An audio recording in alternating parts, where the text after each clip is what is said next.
I started the night shift at McDonald's 2 weeks ago. It's the 24-hour location just off the highway, the one that always feels like it's stuck somewhere between late night and early morning.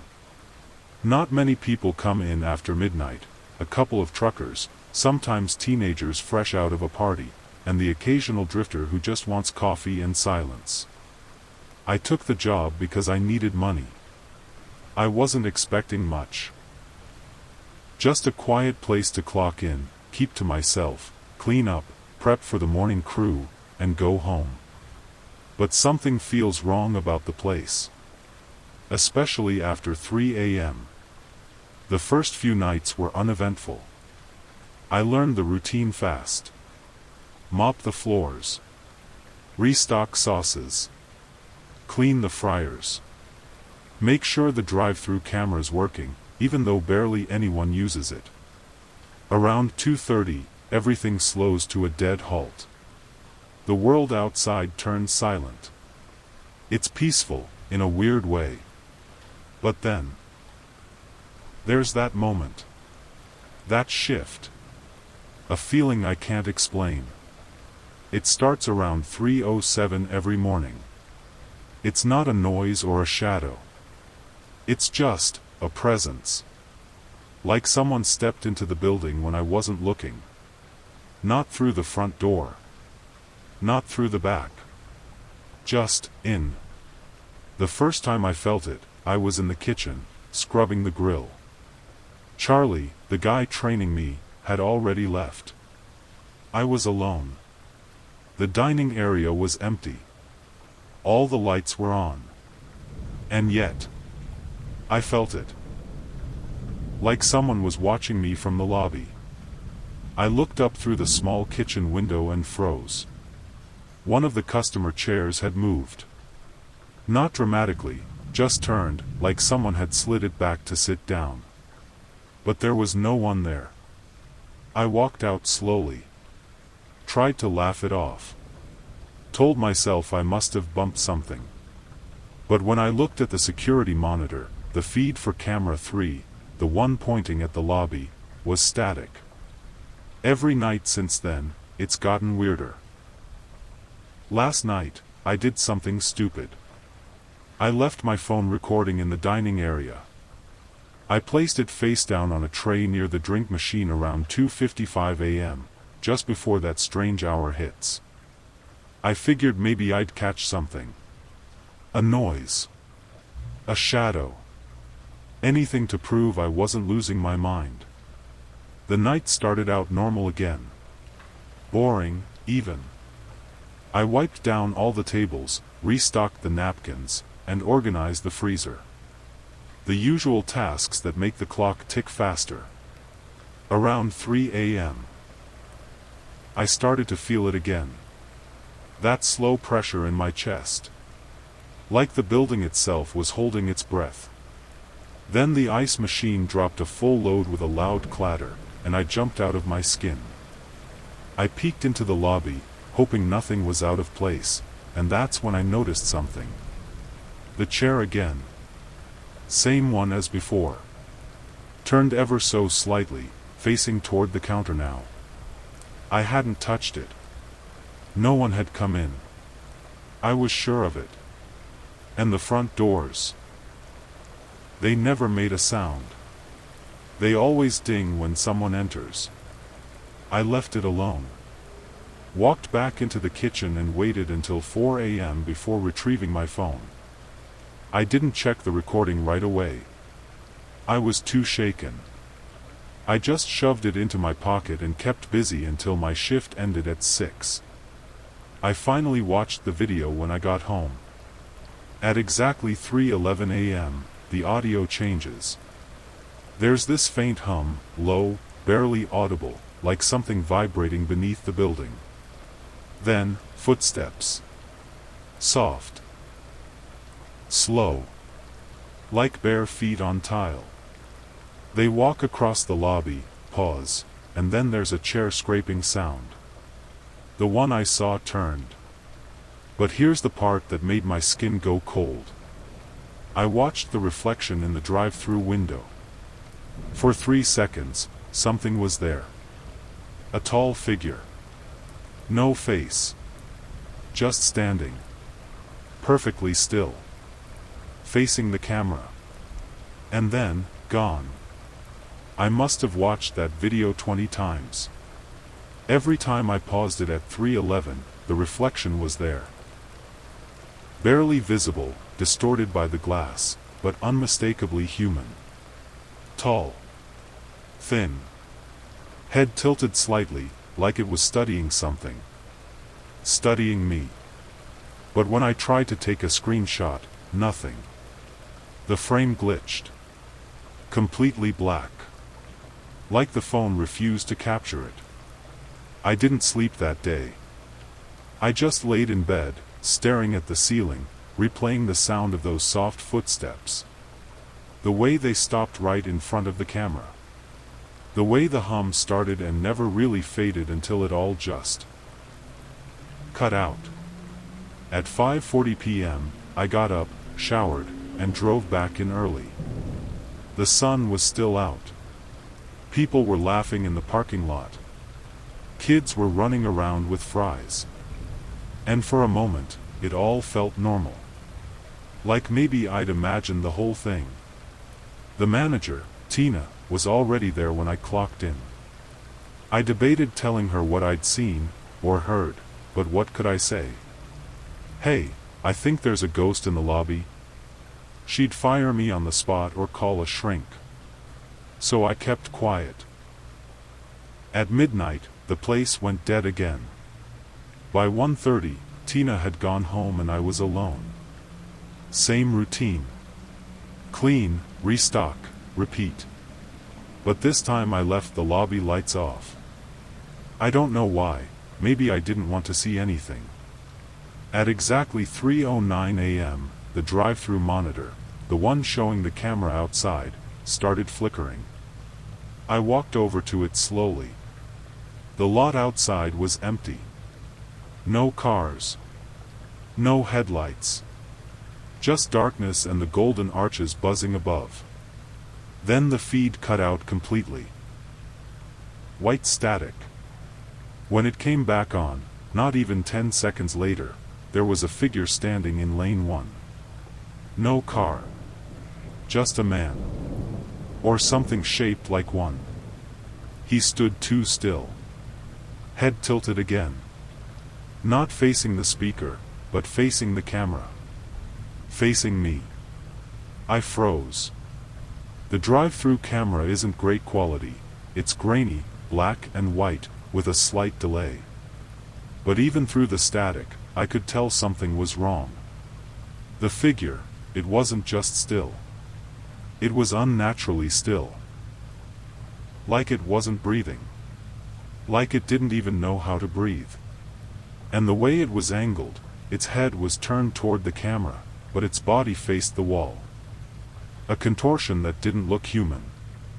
I reached for the mic button instinctively. I don't know what I was planning to say. Can I help you? Sir, do you have an order? Why don't you have a car?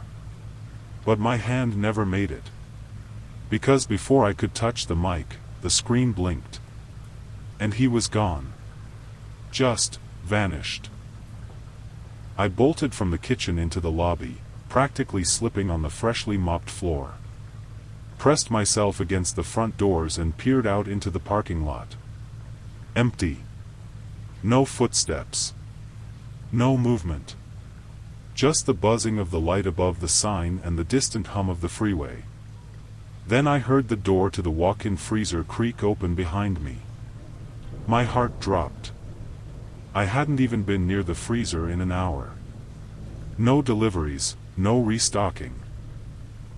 I turned around slowly, every instinct in my body screaming don't look. But I did. The kitchen was dim. Too dim. The overhead lights were flickering, not all at once, just one, then another, like they were reacting to something moving beneath them. And the freezer door was wide open. Not swinging. Not cracked. Just open. I stared into the darkness, waiting for something, anything, to step out. But nothing came. Until I heard the whisper. Right behind me. A dry, rasping voice. 3 words. You left it open. I spun around so fast I nearly fell over. Nothing. No one behind me. Just the lobby, empty as ever. Tables, chairs, soda machine, all still. All normal. Except it wasn't normal. Nothing had been normal for days. The whisper didn't sound like it came from a person. It was dry, crackling, like leaves being crushed underfoot. And yet it spoke directly into my ear. I felt the air shift when it said it. You left it open. I ran back into the kitchen and slammed the freezer door shut with both hands. The cold metal stung my palms. I stood there, chest heaving, trying to get my breathing under control. But then I saw it. On the small square window of the freezer door, there was a smudge. A handprint. Long fingers. Too long. And smeared down the glass as if something had dragged its hand while the door was closing. I didn't touch it. I just backed away slowly, staring at it, refusing to blink. The lights above me stopped flickering. Everything was still again. But the feeling, that crawling, sinking, icy feeling, didn't leave. If anything, it spread. It moved through the walls like smoke. Like the entire building was holding something inside it, and that something had just realized I saw it. I pulled out my phone and texted Charlie, the guy who trained me. Hey. Weird question. Did anything strange ever happen to you on night shift? He replied almost instantly. Don't stay after 3:10. Seriously. Don't. That was all he sent. I stared at the screen, my hands shaking. When I looked back up at the freezer, the smudged handprint was gone. Wiped clean. I didn't finish the shift. I know I probably should have stayed, I was technically still on the clock, but something in my gut told me if I stayed another minute, I wouldn't be walking out of there. I clocked out at 3:24 a.m., grabbed my bag, and left everything else behind. Mop bucket, headset, even my drink sitting by the register. I didn't care. I didn't even lock the doors. As I got into my car, I glanced back at the building one last time. All the lobby lights had gone off. The interior was pitch black now, but the golden arches outside still buzzed in sickly yellow. Then I saw it. A shadow moved in the lobby window. Just a flicker, a head, and shoulders. Leaning forward. Watching. I slammed my car into drive and got the hell out of there. By the time I got home, the sun was starting to rise. I didn't sleep. I sat in the corner of my room with every light on, wrapped in a hoodie, phone in hand, scrolling back through Charlie's message over and over. Don't stay after 3:10. Seriously. Don't. Why didn't he warn me? Around 10 a.m., I finally built up the nerve to call him. No answer. I called again. Still nothing. So I checked his socials. Last post? Over 3 months ago. I sent him one more text. What happened at McDonald's? It delivered, but no response. Later that afternoon, I got a call from Tina, the manager. She asked why I left mid-shift. I told her something came up. She hesitated before speaking again. Did you see anything? She asked quietly. My mouth went dry. What do you mean? She sighed, like she'd hoped I'd say no. Then she said, it's been happening ever since Ryan disappeared. I didn't know that name. So I asked. Who's Ryan? Her voice dropped. The night shift guy before Charlie. I didn't respond right away. I just sat there, staring at the phone, letting her words sink in. The guy before Charlie. The guy who disappeared. Tina must have sensed my silence because she filled it quickly. He didn't show up one morning, she said. We thought he quit. But his car was still in the lot. His phone was in the break room. Uniform too. The police were called. They searched the place for hours. I swallowed hard. Anne. They didn't find him. No, she whispered. No signs of struggle. No footage either. The cameras glitched that night. Every single one of them. My skin went cold. I wanted to ask more, what time it happened, what he was doing, whether he'd ever said anything like what I'd seen. But Tina spoke first. I shouldn't be telling you this, she muttered. I could lose my job. But something's wrong in that building. I've worked in fast food for 15 years. Never felt this kind of. She paused, searching for the word, presence. We were both quiet. Then she added, if I were you, I wouldn't come back. That was all I needed to hear. I told her I quit. That night, I tried to rest. I thought it was over. I thought walking away would keep me safe. But around 3:11 a.m., I woke up. Not from a nightmare. Not from a sound. But from the unmistakable feeling of being watched. I sat up slowly. My bedroom door was open. I was sure I'd closed it. I reached for my phone and turned on the flashlight, sweeping the room with shaking hands. Nothing. But when I turned toward the window, one of my kitchen chairs was missing. I didn't move. I just stared at the empty spot at my small kitchen table, lit faintly by the glow of a street lamp outside. 4 chairs when I went to bed, now 3. My mind raced. Maybe I moved it earlier. Maybe I forgot. But deep down, I knew better.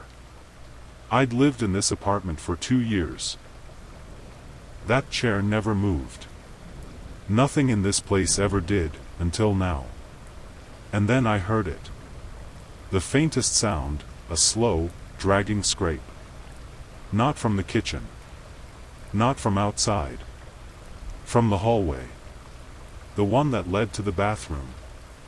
I turned the flashlight toward the noise, and my heart sank. The missing chair was sitting right outside my bedroom door. Perfectly centered. Facing me. I should have run. Should have screamed. Called someone. But I couldn't. I was frozen in place, the beam of my phone light trembling in my grip. Then I noticed something even worse. There were wet footprints on the floor. Bare. Long spaced too far apart for normal steps. They trailed from the front door, down the hall, ending at the chair. I followed them with my eyes, slowly tracing them backward toward the entryway. And that's when I saw it. The door wasn't just unlocked, it was wide open. The air in the apartment changed. Heavy. Thick. Like the silence had weight. I stood up and slammed the door shut, locked it, deadbolt and all. Then I turned toward the chair. It was gone. I didn't hear it move. I didn't blink. It was just gone. My flashlight flickered. Then I heard it again, behind me, this time. That same dry whisper I'd heard in McDonald's. Only 2 words this time. You left. I turned slowly. The chair was back in the kitchen. Right where it belonged. But I didn't move toward it. I didn't dare. I backed into the corner of my bedroom, dragging a lamp toward me, flipping it on even though the bulb flickered like it was on its last breath. I sat on the floor with my knees to my chest, the door shut and locked again, phone clutched in my hand like a weapon. I didn't sleep. I couldn't. That voice, "You left," it wasn't angry. It wasn't even threatening.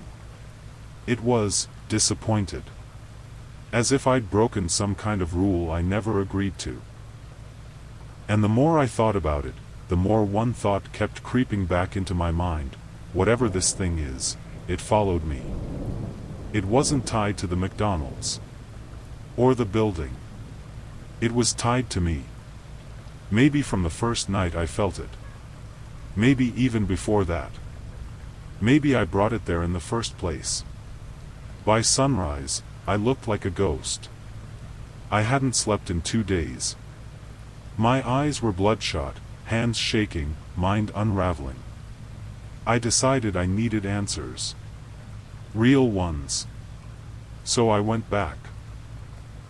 Not to the restaurant, I wasn't going near that place again. I drove to the edge of town and found Charlie's address. It was in the old part of the city, worn-down brick buildings and crooked mailboxes. I knocked on his door around 10 a.m. No answer. I knocked again. Harder. Then the door creaked open. Not by him.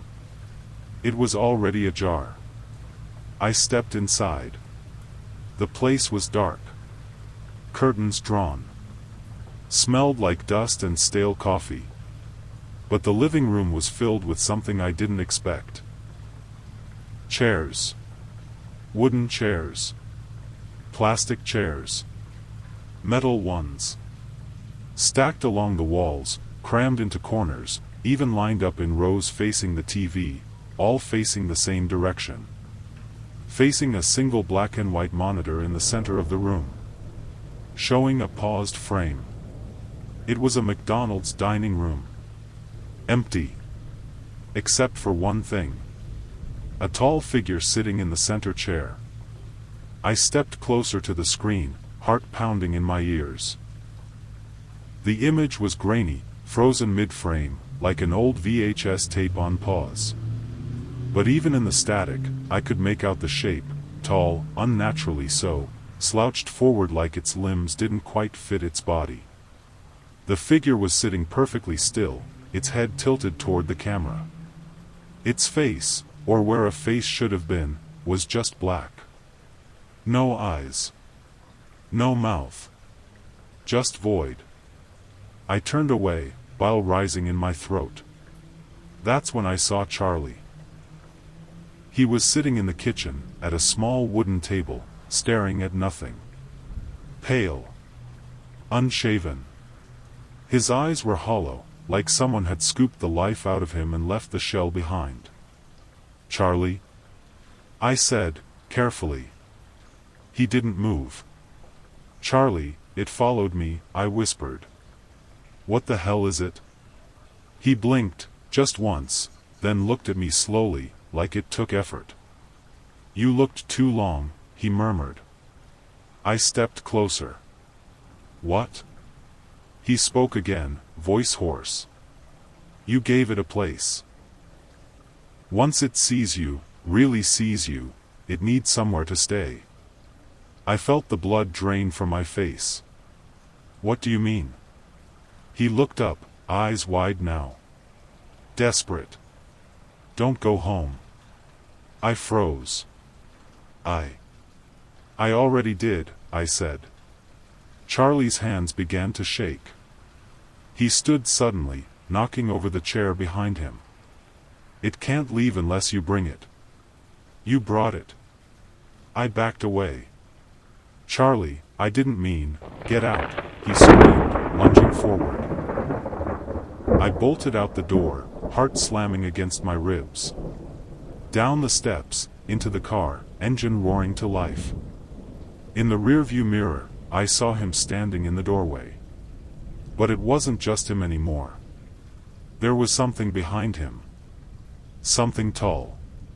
Something watching. I didn't stop driving until I hit the edge of town. Even then, I kept going, past the gas stations, past the diner, until the road turned to cracked gravel and the trees closed in on both sides. I pulled into a forgotten rest stop and parked beneath a flickering lamp. I sat there, engine off, just breathing. Trying to think. Trying to figure out what the hell I was supposed to do now. "Don't go home," Charlie said. But where else could I go? My phone buzzed. A message from an unknown number. No contact photo. No name. Just one sentence: "You left the door open again." I dropped the phone onto the passenger seat, staring at it like it was a live bomb. How did it have my number? How did it know? I hadn't even mentioned the door to anyone. Not Charlie. Not Tina. No one. I looked up. There was a car parked at the far end of the lot now. I hadn't heard it pull in. Its headlights were off. The windows tinted pitch black. Just sitting there. Still. Facing me. I turned the key in the ignition. Nothing. Dead. I tried again. Still nothing. The overhead lamp above my car flickered violently, then went dark. Everything went dark. For a few seconds, I was swallowed by total silence and shadow. No wind. No crickets. Just the loud, thudding rhythm of my own heart. Then, the headlights on the other car flicked on. High beams. Blinding. They didn't move. The car didn't advance. Just stared at me, lights buzzing. And then, the back door of my car clicked. Unlocked itself. I turned slowly. Behind me, in the reflection of the rearview mirror, I saw the faintest shape in the back seat. A long silhouette. Bent slightly forward. Waiting. I didn't look back. I couldn't. Every instinct in my body screamed to run, to move, to do anything, but I was frozen, hands trembling on the steering wheel, heart thundering in my chest like it wanted out. The back seat creaked. Just slightly. The sound of pressure. Like weight shifting. I reached for the door handle, fingers slick with sweat, and yanked it open. Cold air rushed in. I bolted into the night, stumbling over gravel, shoes slipping in the dirt. I didn't care where I went. I just ran. Behind me, the car door slammed shut. I didn't look back. Not until I reached the tree line, lungs burning, body shaking. I ducked behind a rotting picnic table and finally turned to face the lot. My car was sitting in the same place. Headlights off now. That other car? Gone. Vanished, like it was never there. I stared at the windows of my car, half expecting to see a face staring back. But they were empty. Dark. Still, I didn't move. I stayed crouched for over an hour, waiting, watching, praying that the thing, whatever it was, didn't decide to come looking for me. Eventually, the sky began to lighten, the first gray hint of morning bleeding through the trees. That's when my phone buzzed again. Another message. Same number. It doesn't like the light. I sat there, staring at the screen, too numb to react. Who was texting me? Charlie? Ryan? The thing itself? I didn't know. But the message felt less like a warning and more like a rule. A boundary. A tiny shred of hope. Maybe it couldn't move in daylight. Maybe I had a chance. I waited until the sun was fully up before walking back to the car. The back seat was empty now. Everything looked untouched. Except for one thing. A chair, wedged tightly into the trunk. It was the same chair. Same cheap plastic frame. Same off-white color. Same faint scratch across the seat that I remembered from the McDonald's dining area. But now it was in my trunk. I didn't put it there. I stood over it, the morning sun washing everything in pale gold, trying to convince myself it was some kind of prank. Maybe Charlie followed me. Maybe someone was messing with me. But even as I thought it, I knew that wasn't true. The air around the chair felt wrong. Thick. Dense. Like it was swallowing sound. I didn't touch it. I slammed the trunk shut and got in the car, careful not to look in the rearview mirror. The engine started this time. But I didn't drive home. I went to a car wash just outside the city, one of those self-service places with tall concrete stalls and coin-operated hoses. I backed into a bay, popped the trunk, and stared at the thing again. It hadn't moved. But it felt closer. I grabbed the chair, lifted it with both hands. It was heavier than it looked. Cold, even in the heat of the morning sun. I set it down in the center of the wash bay, stepped back, and turned on the pressure washer. As soon as the water hit the plastic, the hose jerked in my hands. Like something pulled back. Then the air changed, sharp, metallic, buzzing in my ears. And the chair screamed. Not out loud. In my head. A long, shrill, vibrating shriek that nearly dropped me to my knees. I turned off the water, stumbling backward, clutching my skull. The sound stopped instantly. The chair sat perfectly still, water dripping from its edges. I left it there. Got in my car and drove. And for the first time in days, I felt relief. Until I pulled into a gas station and went to throw out some trash. When I opened the back seat door, the chair was there again. Dry. Waiting. I slammed the door shut so hard it made the whole car shake. People nearby turned to look, but I didn't care. Let them stare. Let them call me crazy. At least they didn't have a haunted chair stalking them like a loyal dog.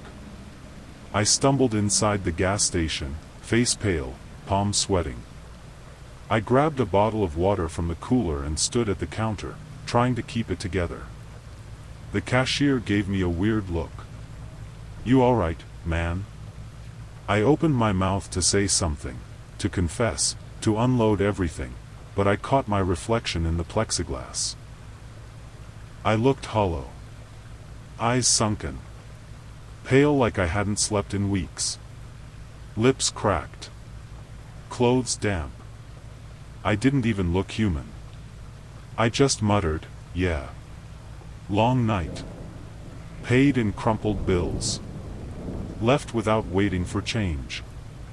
As I walked back to the car, I braced myself before opening the door again. But this time, the chair was gone.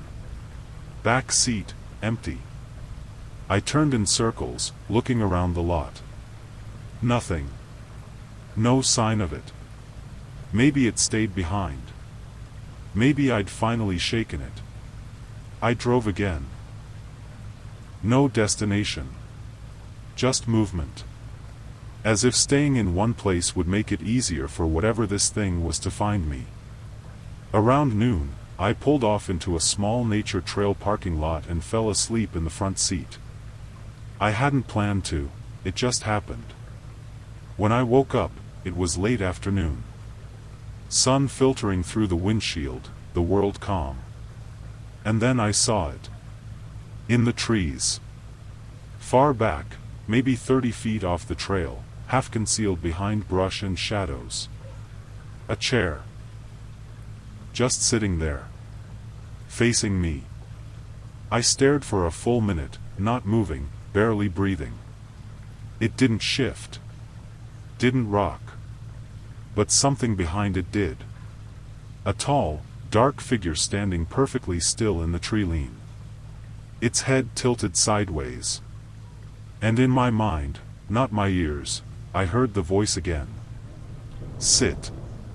No. Every cell in my body screamed that single word.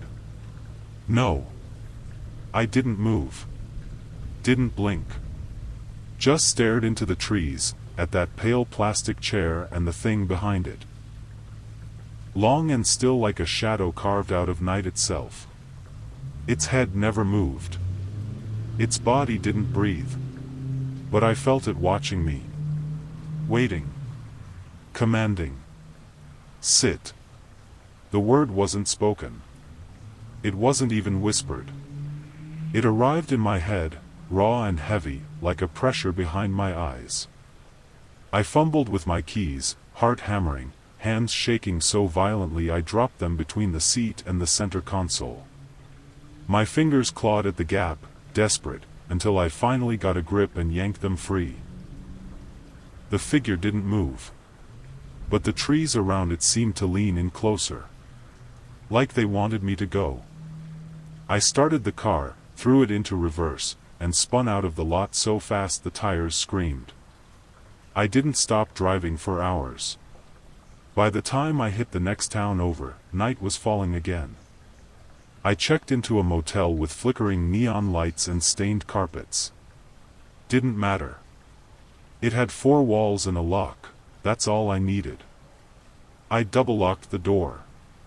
Blocked it with the dresser. Drew the curtains tight. Sat on the bed in the glow of the bathroom light and waited. 3:11 a.m. was coming. And I knew it would find me. At 3:09, the lamp flickered. At 3:10, I heard something drag across the carpet outside the room. And at 3:11, I heard the tap. Soft. Barely audible. Coming from inside the room. I turned my head slowly, heart pounding. There, in the corner near the bathroom, a chair. Same as before. Facing the bed. And on it sat something tall. Motionless.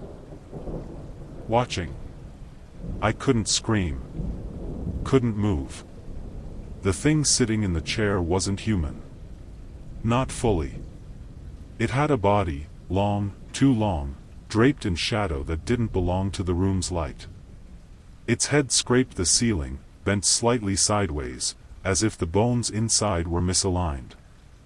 I couldn't see its face. But I felt its eyes. They weren't watching me, exactly, they were inside me. Like they were sifting through my thoughts, peeling away memory, fear, identity. Stripping me down to something raw and exposed. And then, it leaned forward. Not fast. Not sudden. Just, slow. Deliberate. Like it had all the time in the world. Its arms uncoiled from its lap. Fingers impossibly long. They reached down to the floor and tapped once, twice, a sound I'd been hearing for nights. The chair creaked beneath its weight. It raised one hand and pointed. At the space directly in front of it. At the floor.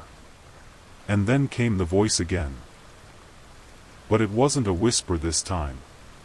It was a vibration, one that shook the glass of the bathroom mirror, the lamp, the bed frame. Sit. I staggered backward, hitting the wall, knocking a picture frame to the ground. I'm not yours, I whispered. I didn't ask for this. It didn't respond. Just stared. Like it was waiting for me to understand something. Like it had done this before. And then, just like that, it was gone. No noise. No flash. No blur. Just an empty chair in the corner. Still facing the bed. I didn't sleep. I didn't move. I sat on the edge of the mattress, knees pulled to my chest, watching that chair until sunrise. And when the light finally poured through the curtains, the chair was facing the door. It had moved. I never heard it shift. Never saw it turn. But there it was, now angled perfectly toward the motel door. Like it was waiting for something else to arrive. Or maybe, someone. I sat frozen on the bed, every inch of my body aching with tension. My mouth was dry. My back hurt. My thoughts raced like static. And yet, all I could do was stare at the chair. The sun was fully up now. Golden light cutting across the stained carpet, revealing dust motes in the air. The spell should have broken. Daylight usually gave me some relief. But not this time. The presence hadn't left. It was still here. I stood slowly, legs trembling, and approached the chair. Step by step, each one feeling heavier than the last. Up close, I could see the marks on it, scratches along the backrest, faint smudges on the seat like someone had been gripping it with dirty hands. And carved into the plastic in jagged, uneven lines. It stays, my stomach turned. I backed away, pacing the room, trying to think, trying to remember anything that could help. Some way to stop this. To send it back. I pulled out my phone and searched night shift McDonald's disappearances. Nothing helpful. I searched cursed object, haunted chairs, sleep entity. Dozens of pages of ghost forums, creepy Reddit threads, speculation, but no answers. Until one post caught my eye. Buried deep in an old forum, if it follows you home, don't invite it to stay. If it tells you to sit, walk away. Never accept its offer. Never become the watcher. The watcher? I read it again. The words blurred as I realized something I hadn't before. This thing, it wants me in the chair. It wants me to replace it. Replace it. The thought hit me like ice water down my spine. It wasn't just following me. It was testing me. Pushing me. Wearing me down. Until I'd do what it wanted. Until I'd sit. I turned back toward the chair, bile rising in my throat. It just sat there in the corner, same as always, simple, plastic, stupidly ordinary. But it wasn't just a chair. It was a doorway. A trap. And something was on the other side, waiting. I grabbed my backpack and threw everything inside without thinking. Wallet, charger, keys, phone. I wasn't going to let it keep me trapped here like it did Charlie. Like it did Ryan. I had to get away, as far as I could. I swung the motel door open, dragging the dresser out of the way, and paused. The hallway was empty. Dead silent. But I felt it again. That pressure. Coming from inside the room. I turned just once before leaving, to check if the chair had moved. It hadn't. But now, on the wall behind it, there was a shadow. A tall, thin shadow with its arms draped over the chair back. Just waiting. I shut the door and ran. I didn't stop until I was back on the road, windows down, music blasting, anything to drown out the silence. That night, I slept in my car, parked outside a 24-hour grocery store under blinding fluorescent lights. No chairs. No rooms. No shadows. But at 3:11 a.m., I still woke up. And on the sidewalk, just beyond the hood of my car, a single chair sat alone. Facing me. It was identical to the one from the motel. From the restaurant. From the dreams. That cheap plastic frame, slightly off-white, legs uneven like it had been dragged for miles. But what froze my blood wasn't the chair itself. It was the wet footprints leading up to it. Bare. Elongated. Inhuman. Trailing across the concrete toward the driver's side window, my window, and ending right there. I didn't get out. Didn't even breathe too loudly. I just sat still, gripping the steering wheel like it was the only thing keeping me tethered to this reality. The store behind me buzzed with fluorescent hum. People walked in and out, unaware, oblivious. And yet, no one looked at the chair. It was like they didn't see it at all. Only I could. I grabbed my phone, opened the camera, and zoomed in. Nothing. The sidewalk looked completely empty on screen. But through the windshield, in real time, it was right there. The chair. Waiting. Watching. I turned the key, hands trembling. The car started, thank God. I reversed too fast, tires screeching, and the chair vanished behind me as I sped off into the night. No destination. Just away. I drove for hours. But when I stopped at a gas station just before dawn, there it was again. Not outside. Not on camera. In the passenger seat. Perfectly positioned. Facing me. I stared at the chair, heart thudding so hard it hurt. It hadn't been there seconds ago. I hadn't heard the door open. Hadn't seen it move. And yet, there it was. In the passenger seat of my locked car. Bone dry. Facing straight ahead. Silent. But the air around it wasn't silent. It buzzed. Low and deep, like electricity underwater. I could feel it in my jaw, in my teeth, behind my eyes. A presence pressing in, like the space inside the car wasn't big enough for the two of us. Then the sound faded, and something worse took its place. A voice. Inside my mind. Not a command this time. Not even a whisper. Just a feeling. A truth I couldn't ignore anymore. You're tired. You've seen too much. Let me rest. And I knew, if I sat in that chair, this would all be over. No more running. No more waking at 3:11. No more whispers. No more watching. Just silence. Stillness. Sleep. My hand reached toward the handle. But I stopped. I forced myself to look out the window. A kid was walking into the gas station with his mom. A trucker was refueling. People. Life. I was still alive. I couldn't give that up. Not yet. So I turned. Looked the chair dead in its invisible face.